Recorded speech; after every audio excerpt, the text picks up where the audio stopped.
30 నిమిషాలలో నొప్పి లేకుండా వేడికోస్ వెయిన్ చికిత్స. ఆవేశ హాస్పిటల్, హైదరాబాద్.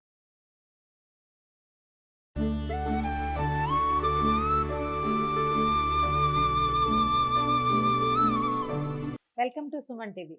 రకరకాల డబ్బాస్ టిఫిన్లు చేసుకుంటాం మనం. మురుకులు, చక్రాలు, జంతికలు, చేగోడీలు, చెక్కిలాలు, ఇలా బోల్డ్ అన్ని పేర్లతోటి. ఇక్కడ సకినాలు అని కూడా అంటారు. ఏదో ఒక పిండి దాని ఒక సన్నటి ఆకారంలో చేసి నూనెలో వేయటం. ఇవాళ ఒక చిన్న వెరైటీ వంటకం చేద్దామండి. ఇది ఎప్పుడో ఎన్నేళ్ల క్రితమో మా చిన్నక్కయ్య చెప్పిన ఐడియా. చాలా సింపుల్గా ఈజీగా అయిపోతుంది. పుట్నాల పప్పు మామూలుగా మనం శనగపప్పుతో చేసుకుంటాము, మినప్పిండితో చేస్తాము, బియ్యపిండితో చేస్తాం కదా.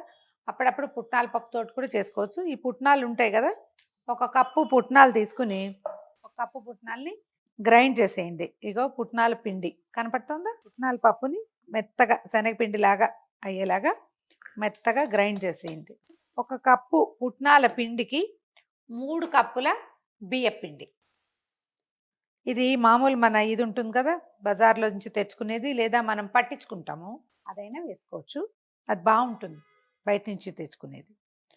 ఓసారి మొత్తం కలిపేసి, శనగపిండి అంత ఇబ్బంది పెట్టదు, కొంచెం పెడుతుంది, అంత ఎక్కువ కాదు. దీంట్లోకి ఏం చేస్తామంటే వాము కానీ నువ్వులు కానీ వేసుకోవచ్చండి. ఎంతైనా శనగ ప్రోడక్ట్ అని వాము వేద్దాం అనుకుంటాను నేను. దీన్ని కొంచెం చక్కగా నలపండి వాముని. ఏదైనా దేంట్లోనే వేసి దంచితే ఏమో నలిగిపోయి పిండి పిండి అయిపోతుంది. అలా చేయక్కర్లేదు, నలిపితే మంచిగా వాసన వస్తుంది. వేసామా, ఆ తర్వాత దీనికి సరిపడా ఉప్పు, తర్వాత కారము వేసుకోండి. మరి చంటి పిల్లలు చిన్నపిల్లలు తినాలంటే కొంచెం కారం తగ్గించుకుంటే సరిపోతుంది. ఓసారి పిండి మొత్తానికి కలపండి. స్టవ్ ముందే ఎందుకు వెలిగించానంటే ఇందులో కాగిన నూనె పోస్తే కొంచెం మొరమొరలాడుతూ బాగా వస్తాయన్నమాట. అందుకని స్టవ్ వెలిగించి పెట్టాను.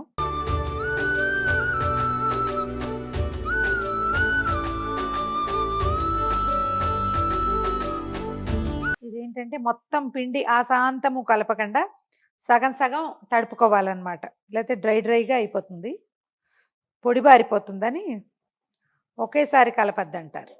దీంట్లో ఏం చేద్దామంటే ఈ మరుగుతున్న నూనెని పోసేద్దాం.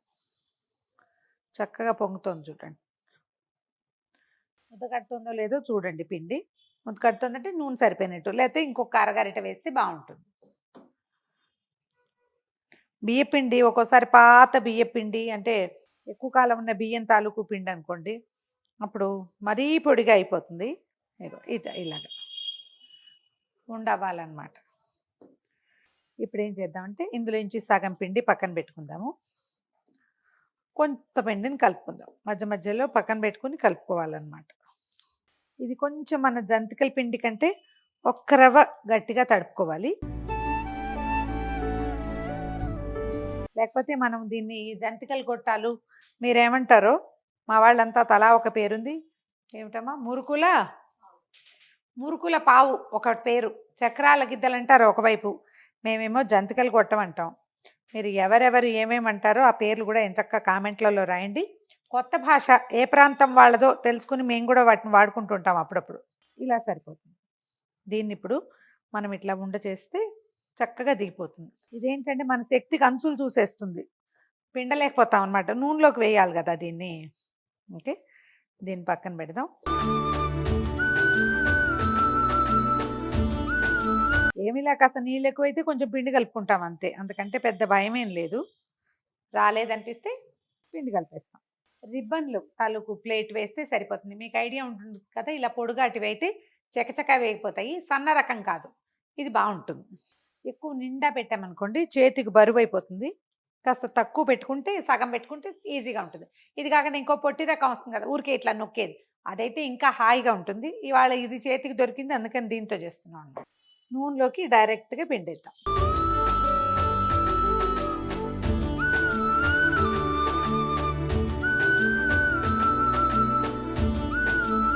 ఇదేంటంటే హై ఫ్లేమ్, మొదట నూనె కాగిపోతుంది కానీ మనం వేసేటప్పుడు సిమ్లో పెట్టుకోవాలి, వేగేటప్పుడు మీడియంలో పెట్టుకోవాలి.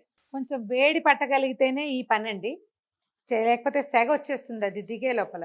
ఇది కాకుండా ఇట్లా నొక్కే రకంది కనుక పెట్టుకుంటే ఇంకా కొంచెం ఈజీగా అవుతుంది.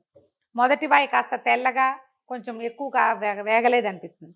రెండో వాయ మూడో వాయ వచ్చేసరికల్లా నూనె బాగా మరుగుతుంది కదా, చకచక వచ్చేస్తాయి. వేగాక సెకండ్ సైడ్ రెండో వైపుకి తిప్పేద్దాం.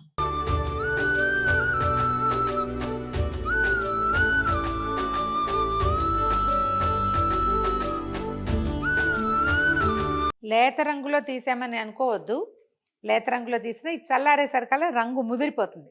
అందులోనే ముదిరిస్తే రుచి మాడు రుచి వస్తుందన్నమాట. స్టవ్ ఆపేసి తీసేద్దాము. కొంచెం లేత రంగులో వచ్చిన కంగారేం లేదని చెప్పాను కదా. ఒకవేళ మీకు బాగా కొంచెం డార్క్ కలర్లో కావాలి, ముదురు వేపు కావాలంటే ఇంకొక నిమిషం ఉంచుకోవచ్చు. కానీ ముదురు వేపులు ఎప్పుడు కూడా క్యాన్సరస్ అని చెప్తారండి. మాడుగా ఉండేవి తినకూడదు. ఇప్పుడు చూడండి, ఇది మంచిది కాదు, ఇది పర్వాలేదు.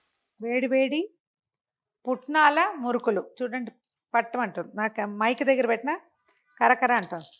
శబ్దం వినిపిస్తుంది కదా, నోట్తో తినేటప్పుడు ఇంకా కరకరలేస్తుంది. శబ్దం వినిపిస్తుందా? ఇలాగే నోట్లో కూడా కరకరలాడతాయి. ట్రై చేసి చూడండి.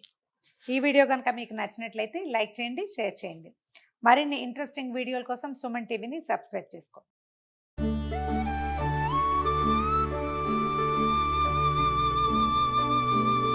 సుమన్ టీవీలో మీ పర్సనల్ అండ్ బిజినెస్ ప్రమోషన్స్ కోసం కింది నెంబర్కి కాంటాక్ట్ చేయండి.